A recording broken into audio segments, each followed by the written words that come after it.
झूठ बोलना, उतावलापन दिखाना, छल कपट, मूर्खता, अत्यधिक लालच करना, अशुद्धता और दयाहीनता, ये सभी प्रकार के दोष स्त्रियों में स्वाभाविक रूप से मिलते हैं। भोजन करने तथा उसे अच्छी तरह से पचाने की शक्ति हो तथा अच्छा भोजन समय पर प्राप्त होता हो, प्रेम करने के लिए अर्थात रति सुख प्रदान करने वाली उत्तम स्त्री के साथ संसर्ग हो, खूब सारा धन और उस धन को दान करने का उत्साह हो, ये सभी सुख किसी तपस्या के फल के समान है, अर्थात कठिन साधना के बाद ही प्राप्त होते हैं।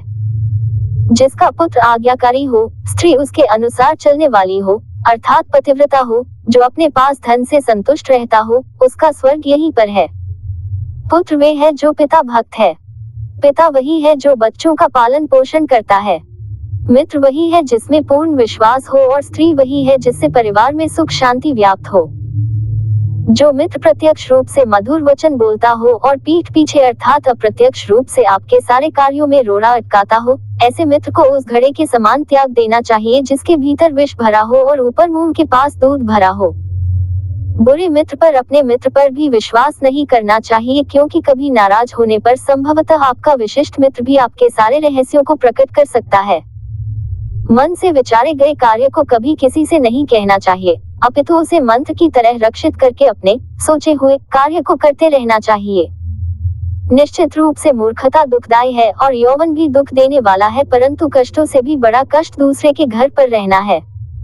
हर एक पर्वत में मणि नहीं होती और हर एक हाथी में मुक्तामणि नहीं होती। साधु लोग सभी जगह नहीं मिलते और हर एक वन में चंदन के वृक्ष नहीं होते। बुद्धिमान लोगों का कर्तव्य होता है कि वे अपनी संतान को अच्छे कार्य व्यापार में लगाएं, क्योंकि नीति के जानकार व सद्व्यवहार वाले व्यक्ति ही कुल में सम्मानित होते हैं। जो माता पिता अपने बच्चों को नहीं पढ़ाते, वे उनके शत्रु हैं।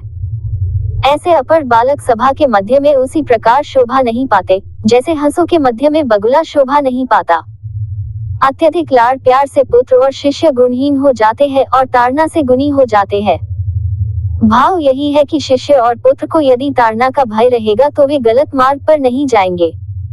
एक श्लोक, आधा श्लोक, श्लोक का एक चरण, उसका आधा अथवा एक अक्षर ही सही या आधा अक्षर प्रतिदिन पढ़ना चाहिए। स्त्री का वियोग, अपने लोगों से अनाचार, कर्ज का बंधन, दुष्ट राजा की सेवा, दरिद्रता और अपने प्रतिकूल सभा, ये सभी अग्नि न होते हुए भी शरीर को दग्ध कर देते हैं। नदी के किनारे खड़े वृक्ष, दूसरे के घर में गई स्त्री, मंत्री के बिना राजा शीघ्र ही नष्ट हो जाते हैं। इसमें संशय नहीं करना चाहिए। ब्राह्मणों का बल विद्या है, राजाओं का बल उनकी सेना है, वेश्यों का बल उनका धन है और शूद्रों का बल छोटा बनकर रहना अर्थात सेवा कर्म करना है। वेश्या निर्धन मनुष्य को, प्रजा पराजित राजा को, पक्षी फलरहित वृक्ष को व अतिथि उस घर को जिसमें वे आमंत्रित किए जाते हैं को भोजन करने के पश्चात छोड़ देते हैं। ब्राह्मण दक्षिणा ग्रहण करके यजमान को, शिष्य विद्याध्ययन करने के उपरांत अपने गुरु को और हिरण जले हुए वन को त्याग देते हैं। बुरा आचरण अर्थात दुराचारी के साथ रहने से, पाप रखने वाले का साथ करने से तथा अशुद्ध स्थान पर रहने वाले से मित्रता करने वाला शीघ्र नष्ट हो जाता है। मित्रता बराबर वालों में शोभा पाती है, नौकरी राजा की अच्छी होती है, व्यवहार में कुशल व्यापारी और घर में सुंदर स्त्री शोभा पाती है।